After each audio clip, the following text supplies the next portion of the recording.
Lesson 131. No one can fail who seeks to reach the truth. Failure is all about you while you seek for goals that cannot be achieved.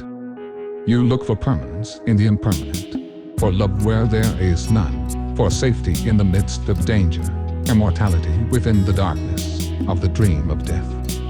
Who could succeed where contradiction is the setting of his searching, and the place to which he comes to find stability? Goals that are meaningless are not attained. There is no way to reach them, for the means by which you strive for them are meaningless as they are. Who can use such senseless means, and hope through them to gain in anything? Where can they lead? And what could they achieve that offers any hope of being real? Pursuit of the imagined leads to death because it is the search for nothingness. And while you seek for life, you ask for death. You look for safety and security, while in your heart you pray for danger and protection for the little dream you made. Yet searching is inevitable here. For this you came, and you will surely do the thing you came for. But the world cannot dictate the goal for which you search, unless you give it power to do so.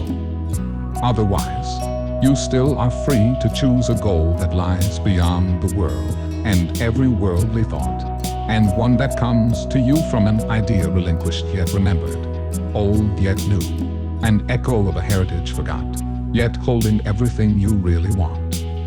Be glad that search you must. Be glad as well to learn you search for heaven, and must find the goal you really want. No one can fail to want this goal and reach it in the end. God's Son cannot seek vainly, though he try to force delay, deceive himself and think that it is hell he seeks.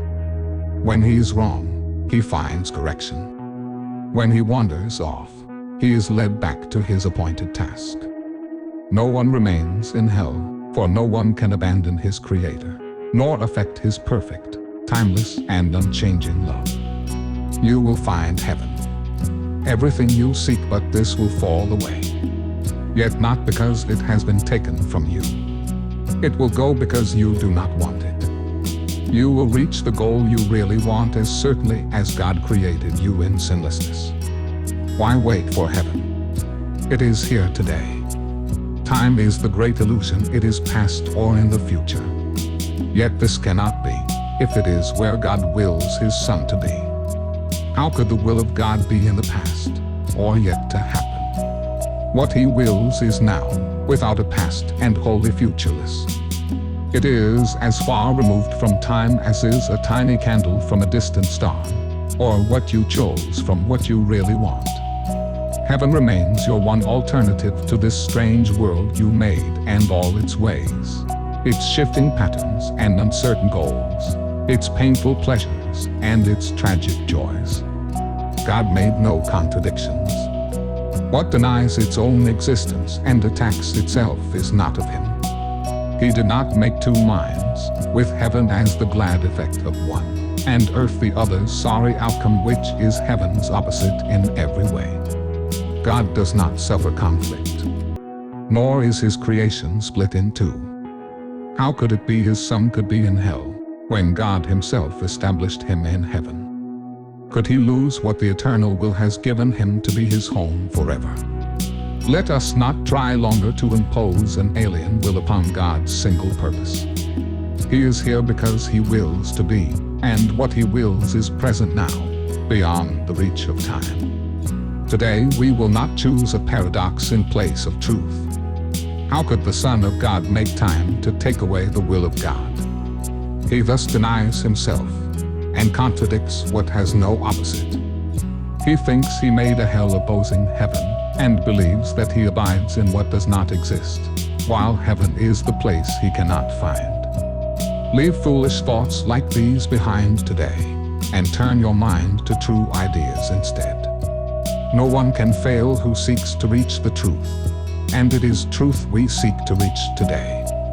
We will devote 10 minutes to this goal 3 times today, and we will ask to see the rising of the real world to replace the foolish images that we hold dear, with true ideas arising in the place of thoughts that have no meaning, no effect, and neither source nor substance in the truth. This we acknowledge as we start upon our practice periods.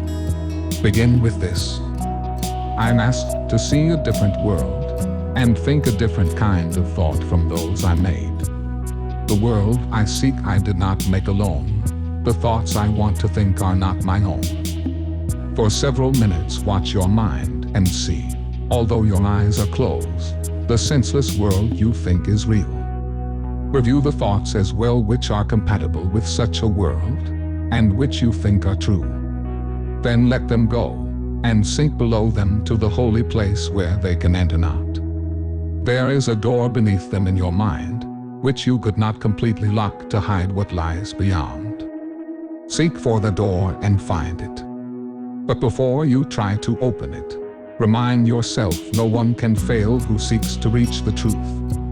And it is this request you make today. Nothing but this has any meaning now. No other goal is valued now nor sought. Nothing before this door you really want, and only what lies past it do you seek. Put out your hand, and see how easily the door swings open with your one intent to go beyond it. Angels light the way, so that all darkness vanishes, and you are standing in a light so bright and clear that you can understand all things you see. A tiny moment of surprise, perhaps, will make you pause before you realize the world you see before you in the light reflects the truth you knew, and did not quite forget in wandering away in dreams. You cannot fail today.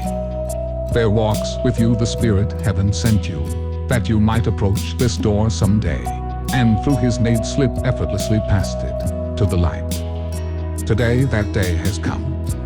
Today God keeps his ancient promise to his holy Son, as does his Son remember his to him. This is a day of gladness, for we come to the appointed time and place where you will find the goal of all your searching here, and all the seeking of the world, which end together as you pass beyond the door.